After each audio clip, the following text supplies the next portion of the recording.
G'day folks, welcome back to the channel.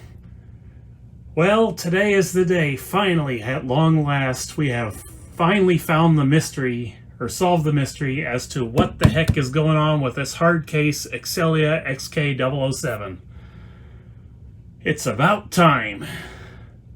And if you remember in the previous videos, we talked about doing yet another motor swap, and I have those new motors in. These are, let's see if I can show you. These are Matsushita motors, aka Panasonic. They do work. I have one in here right now, and as it turns out, we are not going to do anything more with motors because it was never the problem. That's right, folks. Most likely I changed the motor out in this machine for nothing. Although maybe it wasn't for nothing, I don't know.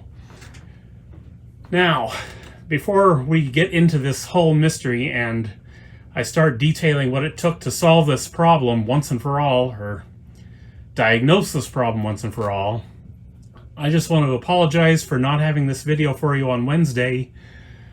As it turns out, a week ago today, I got extremely sick. I got the worst case of food poisoning I've ever endured in my entire adult life. And I'm not kidding. I was about 5 minutes away from a hospital ride. That's how bad it got. Needless to say, when it gets to the point where you can no longer stand up, it's a problem. So yeah, Thursday I got sick. Friday I was sick all day. Saturday I was sick half the day. Sunday I started recovering. Monday and Tuesday and Wednesday was all me getting my strength back. And now here I am today, finally getting this video done for you. So, yeah, I've had a real fun week. But, yeah, finally solved the mystery. Now, what was I doing when I discovered, or when I started actually finding the mystery? Well, you recall after the last video, when I said I was going to get new motors for this thing, I said I was going to play test it, and then do my recording for the channel so I could get my recording done for the rest of the videos I'm planning on the other cassette decks up on the shelf that you guys haven't seen yet. And the very first tape I tried, which was this one, instant problems yet again. So we still haven't fixed it. Let me show you what's going on.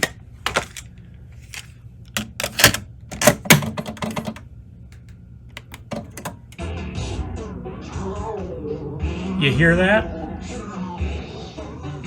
It's not playing that tape. And I don't think I was playing enough of that to get a content ID off that, but who knows. Anyhow, so that tape didn't play. So I thought, what the heck could be still going on with this thing? I've been through it. I've been through it dozens of times. I've serviced everything. I've relubed everything multiple times. What could it be? So I put this tape back in. This is my Carver recorded Cat System Corp Vaporwave tape. And yet, listen to that. No problems. So what's going on? Why is it only playing some tapes and not others? Well, in hindsight, the clues were here all along. But let me just show you here what the difference is between these two tapes. Okay, this is side A of each tape. See if you can spot the difference between these two. Here's side 2, or side B as it were. Some of you might have already spotted this. Some of you guys will be mindful of the video I did on my strange advanced cassette repair video. And you're probably thinking to yourselves, wait, this is a plastic welded tape, isn't it? Yes, it is. And that's part of the problem right there. Now, that's not all of the problem. Let me tell you why. On my strange advanced cassette repair video, you'll recall that neither the Carver, well, this machine wasn't here yet, but the Carver couldn't play that tape. Reason being, the cheap plastic welded tape had degraded far enough that it was no longer able to pull tape through the shell. That is not the problem with this one. This one is still moving freely. Well, relatively freely. You can tell it's got more drag than a cassette in good shape, but yeah. But when you compare it to this tape, this is the good kind of tape with the rollers in the shell. So this thing is playing tapes just fine as long as they are the type with rollers. Now, with that in mind, I looked at another tape I'd been trying to play unsuccessfully with this machine. That's this David Foster one, Recordings. This was in that giant box of 190 tapes I got. And you guessed it, another plastic molded wonder. Or plastic welded wonder. It's in about the same shape as the Naked Eyes tape, so yeah, that's a problem. So, what could possibly be going on with this? Well, I dug into this machine one more time. I got right back into the transport. I had the whole transport out, and this time I did something I told you guys that you really shouldn't do with a dual capstan machine, unless you've got... I hear humming. It's just corrosion in the back. Never mind. Anyway, I told you guys never to do something with these dual capstan machines without a set of alignment tools. And that is remove the supply side capstan. Or not capstan. Pinch roller, that's what I was thinking. On a machine that's really being tough like this, sometimes you absolutely have to take that pinch roller off just to see if it can still work as a single capstan machine. So that's what I did on this one. I took that pinch roller off. Now, you're going to probably be asking yourself how I managed to do that and then put that thing back on without any issues. Well, it's not ideal, but I have this set of feeler gauges here. I found that if you slide the feeler gauges over top of the pinch roller arm, underneath the little silver piece on the head block, let me show you. This piece down here, then you can sort of ballpark it well enough to get the initial setting right. Then once you've got the initial setting, you have to kind of tweak it by ear if you don't have the tools. So that's what I did. So it's got both pinch rollers back in. It's fully aligned now. I just have to remember to go and get some thread locker from the hardware store so I can lock down that nut again, because it's loose now. Anyhow, there I was. I'd taken that pinch roller out. I had re-lubed the supply take-up reel again. And I'd hit play, and guess what? This tape still would not play. Same issue. And I found that if I pushed up on the take-up pinch roller, it would then play properly. So I thought, aha, it's a pinch roller pressure problem. Well, no it isn't, actually. I took my findings back to the Tapeheads forum thread that I'd made about this machine, and I posted there that I suspected it was a pinch roller pressure problem, because while both pinch rollers were in the machine, you could press up on either one of them and it would play properly. This tape. And then somebody came back with something very, very interesting. And I gotta give credit to RadioFan right now from the forums. He's the guy who finally clued me into as to what is going on decisively with this unit. He said it's usually not pinch roller pressure he finds when this is happening. It's a capstan problem. Now guys, I don't know if you've had any more experience than I have with old cassette decks like this, but have you ever heard of a capstan going bad? Well, I certainly haven't.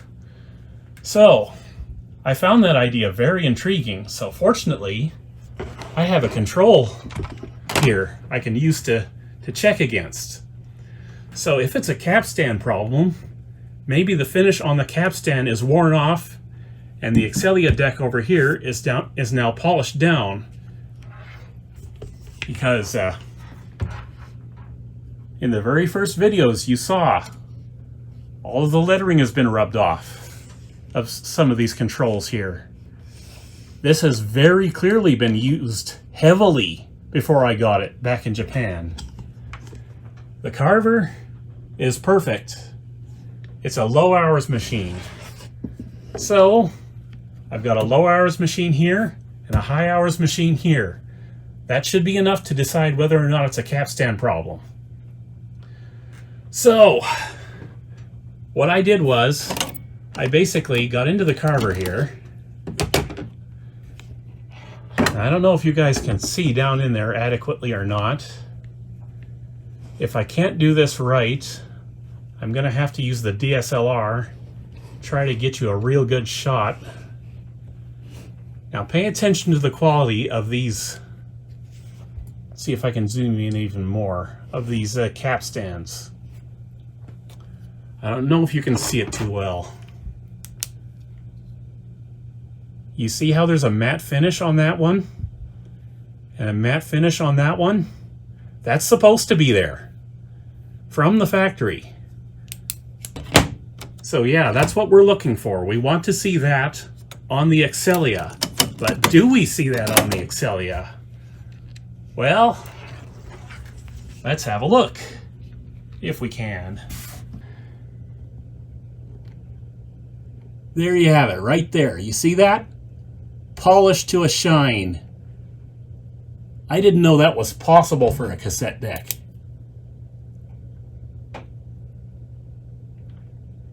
So yeah, that's not good. Those capstans are not in good shape.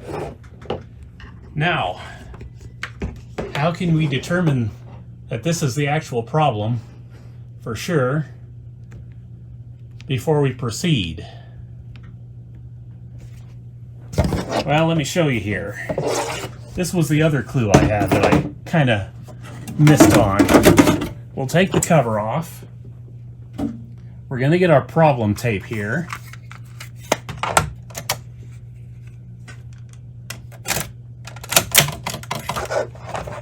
And we're going to get it started playing.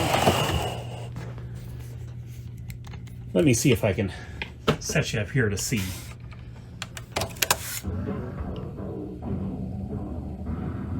You see it's having problems? It's still moving, but not very well. Now look back here. The flywheels are not slowing down. It's not the flywheels. It's not the motor. It never was. It's that the capstans do not have the finish left to pull the tape through on tapes like this. It's okay when you've got brand new flawless quality tapes like this, but when it comes to these old plastic welded crack cassettes, that's a problem. And it's even more of a problem when you've spent $500 or $600 trying to get this thing into 100% condition. Because I am not taking this. Now, what can we do about this problem? Well, there's a few things we can do. Obviously, the easy solution is put new capstans in this machine from a donor machine. And that's probably what's going to happen here. We're going to probably take the capstans out of here and move them over to here. That's one solution.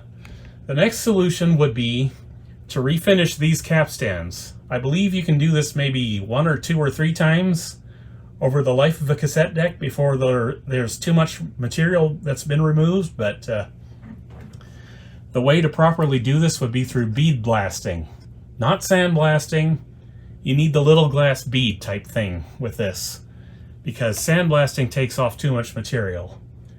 I'm hearing some of you guys in the background possibly saying, well, maybe you could acid etch the capstans. And yes, that would work, but briefly. It would come off again and you'd be right back in the same situation. So yeah, not a lot of options here, especially with something this old from 1988. So yeah, this was very clearly a highly used machine for its original owner. So Yeah, I hate to do this, but this is the best cassette deck I own, so this has to get the best parts. And there's only one source of parts. This guy. As you may recall, this is a relabeled Aiwa ADF-880, or a relabeled XK-005, as it were. They're both kind of the same model. Some differences, mostly minor. But the key similarity is this uses the same transport as the Aiwa machine does, or as the Excelia machine does. So it should be an ideal parts donor. That's if we can get it to play the problem tape. So we're going to check that now. We need to know if this plays the problem tape. Otherwise, we're going to waste our time here. So what I'm going to do first, we're going to throw this in and make sure the reel drive is working today. It's doing all right. It's moving the tape. Okay, now we're going to put the problem tape in.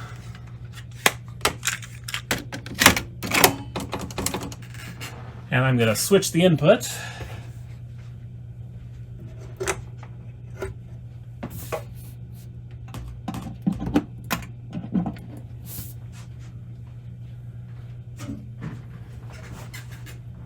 All right, does it play this tape? No, it does not play this tape.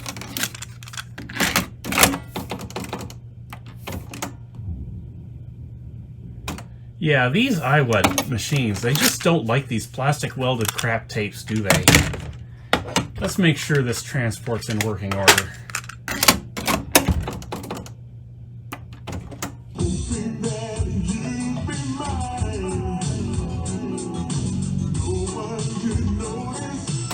It's a little sluggish. But you gotta keep in mind that the last time I put a motor in this thing, it was one of those junk, fake knockoff Mabuchi motors, so that one is still in there. This one here is actually the motor that should be inside this, and this motor is going back in here as soon as I stop this video, but yeah, it looks like we're just going to have to be content with this the way it is. I do believe the Aiwa machine would benefit from the Carver's cap stands. However, I don't think it actually needs those cap stands to do what I need it to do at this point in time. And quite frankly, I'm ready to be done with this machine for a while. So here's what we're going to do. You see that it's got a new motor in there. You're probably wondering exactly how that one performs compared to the knockoff motors and the one for the Carver. Well, they're identical. This gives me about a 0.06% wow and flutter average, just like the Carver did, or the Carver motor did. I know there are motors that will work better in this machine, and it might get one eventually, but yeah. I probably should go ahead and do the capstan swap anyway, but given all of the time and money I've spent in this machine, we're just going to probably end this here as far as video content. I may come back to it and do that sometime in the future, but yeah, I'm anxious to get recording on this. So it's doing well enough that I can run a few really good quality tapes through it. And yeah. Am I disappointed that I bought this machine now? Well, no. I needed this machine, quite frankly. If you guys remember, going back several dozen videos, I mentioned that my training is in electronic musical instrument technology, not this consumer electronics stuff. I was sort of brought up in repairing electronic organs and pianos for churches and hobbyists and whatnot, and this was never in my wheelhouse. This is always what I wanted to do with my electronics career, but I learned what I learned, and I didn't learn this stuff. So what I'm doing with my channel is I'm teaching myself this kind of repair work. So there is nothing better than a real hard case like this to teach you a lot in a short time, and I've learned a lot off this thing. I've learned to diagnose cassette transports well deeper than I ever thought I was ever going to go with these machines, quite frankly. So yeah, now I know capstans can go bad. Who'd have thunk it? But yeah, what I would really like to do is buy a third Aiwa machine that I can use to get parts into this, because I really don't want to compromise the carver, because we still need to modify this guy to see if we can get it sounding like the Aiwa Excelia.